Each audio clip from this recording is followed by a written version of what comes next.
Well, the state of Virginia has something we are not used to talking about. It has a surplus. Well, you heard that one right. Virginia has a $220 million budget surplus. Now, how did that happen? House Minority Whip Eric Cantor joins us. Good evening, sir. And surplus, that's a word we don't hear often. We like to hear that. So how did Virginia do it?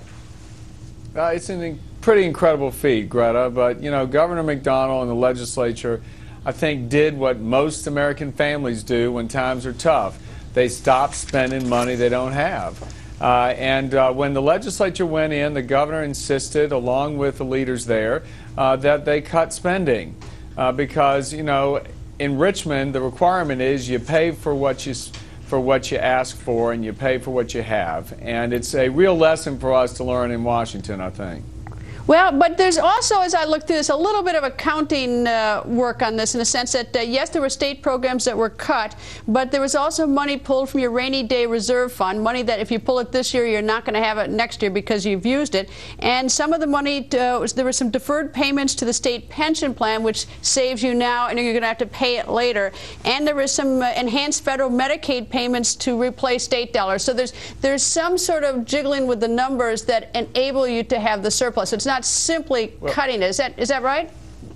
Well, really, Greta, where the surplus lies was in what was called the caboose budget in Richmond, and that was the remaining portion of FY 2010, and that's where the numbers began to get a lot better. And really, most of those numbers came from individual income tax payments and withholding payments.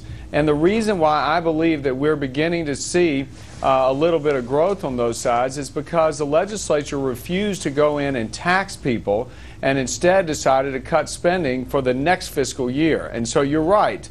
They've got some issues to deal with going forward, but I think the principle was laid down that the Virginia legislature, along with Governor McDonnell, said we're going to pay for the spending that we're going to go forward with, and we're not going to lay that on the future. Well, I certainly applaud what's going on in Virginia. You're certainly not like Michigan, Nevada, or California, but you also have one sort of built-in advantage in terms of getting your, as long as the income goes up or stays up, you can get your revenue receipts, and you're lucky that you're geographically positioned next to Washington because you have about 240,000 government workers, and we don't cut people here. There is unemployment. In fact, in your northern Virginia counties, you've got unemployment rates of less than 5% because of where you're positioned, much like Maryland. Well, there's no question about that, Greta, but I think one thing is also very important to look at in terms of Virginia and its economy. Virginia is a right-to-work state, and in Virginia you also have the situation where collective bargaining is not allowed with government employees. So for all intents and purposes, we have no government employee unions. And I think that's what you're seeing plaguing states like California and New Jersey in particular. I know you and I both have talked to Governor Christie, and he'll tell you that it is high time in his state and others that we begin to have an honest conversation about the kinds of promises that have been made to the government employees unions, because frankly it's taxing people out of business. All right, YouCut is now about 7 weeks old. That is your program online where the American people can go and look at a group of projects and decide what to cut. What's the status of it? Give me the latest on YouCut.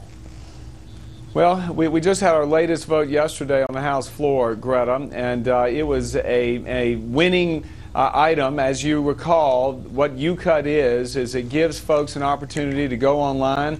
They can choose from 5 different ways to cut the budget deficit each week. The winning item is then brought to a vote on the U.S. Congress House floor every week, the next week that the vote will take place on the prior week's winner. This week's vote was on a cut which would have saved the taxpayers $1.2 billion, that's with a B, and that would put an end to the sleeper class fare on Amtrak.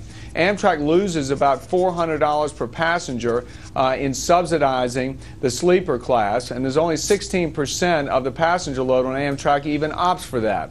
And some say, and I don't know if it's all the way valid, but some say, Greta, we could put the people on an airplane for that price and still save money for not subsidizing the sleeper class. But all in all, the YouCut program has amounted to over $100 billion in cuts to the federal budget. We continue to gather votes and amass a record each week. Unfortunately, it's not been overwhelmingly bipartisan because we're unable to prevail on these votes, obviously with the Democrats not joining in wholesale. Well, I suspect that the purpose of it is to send a message across the aisle that these are things that American people really want. Take a look at these cuts. But you see these numbers, $100 billion is an incredible, and we now deal with trillions, so maybe $100 billion doesn't sound like a lot to some people, but imagine what $100 billion can do. And then you take even some of the fat and some of the corruption, some of the money that we give out other places. There's so much money that's just wasted. If we could just get a grip on it, and people be more responsible. There's no question, Greta, we've got to change the culture in Washington because I think the American people are frustrated beyond what they ever thought they would be at their government.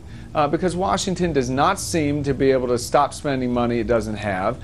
It just doesn't seem to be focused on the issue that everyone is talking about, which is jobs.